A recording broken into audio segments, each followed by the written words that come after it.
Yo guys, welcome to another Dark Reign video. This time I'm going to be showing you my White Mage POV in the primal fight Garuda Hard Mode. Now this is the first time I was healing Garuda as the White Mage, and it's not too bad of a primal fight to heal actually. It's not too bad, it could be a lot worse, let's say. This is also the first time I've shown you any of my White Mage POV stuff. So if you're watching and you've got some top tips for me, or you think I'm doing something badly, or you think I'm doing something alright, just let me know in the comments below guys, and I'll try to amend it. But there are some things that I'm already aware of. I tend to overheal a little bit, especially when I'm new to an instance. So every time I upload a new primal fight, the likelihood is that it was my first time doing it, my virgin run if you like. And every time I go into something brand new, I've got one rule. You're the healer, keep the group alive. Do not arse about trying to sling stone 2 down the range and all this jazz. Pay attention to what's going on and look after the group. And that's what I try to do, lads. I basically try, well, almost to overheal.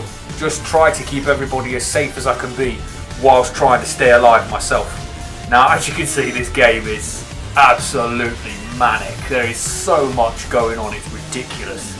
And you can also probably tell the big difference between being, say, a melee DPS like I was on my last video with the Dragoon, and being a caster that is also a healer. So there are also caster DPS classes, and by their very nature they are slightly slower and more static because you cast spells and therefore have a cast time associated with that. So it's a bit more of a static thing, and if you move whilst casting, you cancel that move. Now this takes a bit of getting used to at the start, but also it's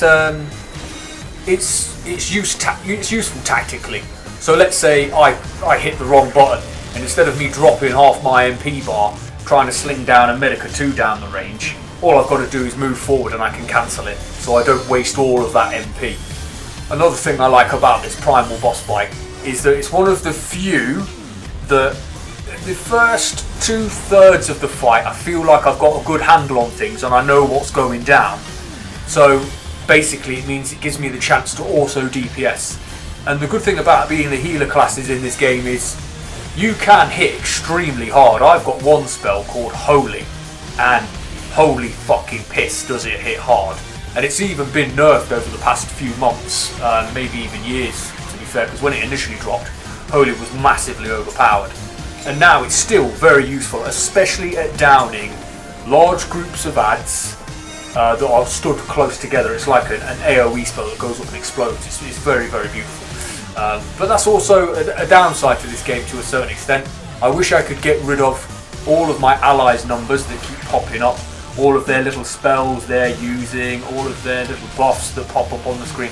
I wish I could just bin all that off because it clutters my screen unnecessarily, and I like to see what's going on. I like to see what I'm actually doing. I can tell what they're doing status wise by the status bars that are to the right hand side of our names, so I know how that's working.